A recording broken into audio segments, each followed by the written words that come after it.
എല്ലാവർക്കും നമസ്കാരം. ഇന്ന് ഒരു ഗ്രഹനിലയിൽ അല്ലെങ്കിൽ ജാതകത്തിൽ ഓരോ ഗ്രഹങ്ങൾക്കും ദൃഷ്ടി പറഞ്ഞിട്ടുണ്ട്. അതുപോലെ തന്നെ ചില ഗ്രഹങ്ങൾക്ക് വിശേഷ ദൃഷ്ടി പറഞ്ഞിട്ടുണ്ട്. അത് ഏതൊക്കെയാണെന്ന് നമുക്ക് നോക്കാം. ഇവിടെ ഒരു ഗ്രഹനില ഞാൻ ഇട്ടിട്ടുണ്ട്. അത് കന്നി ലഗ്നമാണ്. ആ ലഗ്നത്തിൻ്റെ രണ്ടാം ഭാവത്തിലായിട്ട് കുജൻ അല്ലെങ്കിൽ ചൊവ്വ നിൽക്കുന്നു. അപ്പോൾ രണ്ടാം ഭാവം നമുക്കറിയാം വിദ്യാഭ്യാസത്തിൻ്റെ സ്ഥാനമാണ്, ധനത്തിൻ്റെ സ്ഥാനമാണ്, അതുപോലെ തന്നെ വാക്കിൻ്റെ സ്ഥാനമാണ്. അപ്പോൾ നമുക്ക് ഇപ്പോൾ വാക്കിൻ്റെ സ്ഥാനമായിട്ട് ഉദാഹരണമായിട്ട് എടുത്തു കഴിഞ്ഞാൽ അവിടെ ചൊവ്വ നിൽക്കുന്നു. അപ്പോൾ ചൊവ്വയുടെ കാരകത്വം എന്താണ്?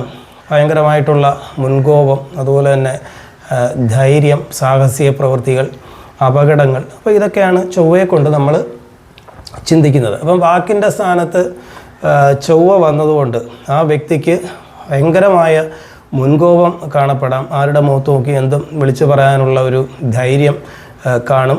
അതുപോലെ തന്നെ ചിലരുമായിട്ടൊക്കെ പിണങ്ങിക്കഴിഞ്ഞാൽ ഇങ്ങനെ വൈരാഗ്യ ബുദ്ധിയോടുകൂടി കുറേ നാളിങ്ങനെ പോകാം.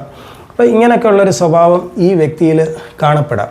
അപ്പോൾ ഇവിടെ നേരെ മേടൻ രാശിയിൽ വ്യാഴം നിൽപ്പുണ്ട്. അപ്പോൾ എല്ലാ ഗ്രഹങ്ങൾ നിൽക്കുന്ന രാശിയിൽ നിന്ന് അതിൻ്റെ 7ാം ഭാവത്തിലേക്ക് ദൃഷ്ടി പറഞ്ഞിട്ടുണ്ട്. അപ്പം വ്യാഴം ഇവിടെ നിന്നുകൊണ്ട് 1, 2, 3, 4, 5, 6, 7 ഈ ഭാവത്തിലേക്ക് ദൃഷ്ടി ചെയ്യുന്നു. വ്യാഴം എന്താണ്? ഞാൻ നേരത്തെ പറഞ്ഞല്ലോ, വ്യാഴത്തിനെ കൊണ്ട് നമ്മൾ ചിന്തിക്കുന്നത് വ്യാഴം നിയന്ത്രണത്തിൻ്റെ ഗ്രഹമാണ്, അല്ലെങ്കിൽ കൺട്രോളിൻ്റെ ഗ്രഹമാണ്. അപ്പോൾ ആ വ്യാഴം ഈ ചൊവ്വയെ നോക്കുമ്പോൾ ആ ചൊവ്വയുടെ ഈ ഇങ്ങനെയുള്ള മോശം കാരകത്വങ്ങൾക്ക് കുറവ് വരും. അതായത് മുൻകോപമൊക്കെ വരുമെങ്കിലും അതിനെ നിയന്ത്രിച്ച് പോകാനുള്ള ഒരു കഴിവ് ആ വ്യക്തിക്ക് ഈ വ്യാഴത്തിൻ്റെ ചൊവ്വയിലേക്കുള്ള ദൃഷ്ടി കൊണ്ട് കഴിയുന്നതാണ്.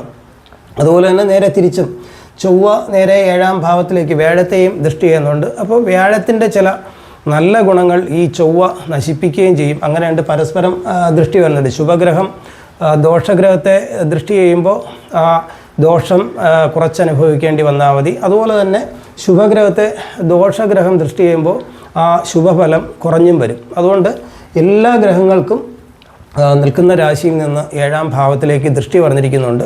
ഇനി 3 ഗ്രഹങ്ങൾക്ക് വിശേഷ ദൃഷ്ടി പറയുന്നുണ്ട്. 7ാം ഭാവത്തിലെ ദൃഷ്ടി പോയിട്ട് വിശേഷ ദൃഷ്ടി പറയുന്നുണ്ട്. അത് ഇവിടെ 1 ഗുരു അല്ലെങ്കിൽ വ്യാഴത്തിനാണ്.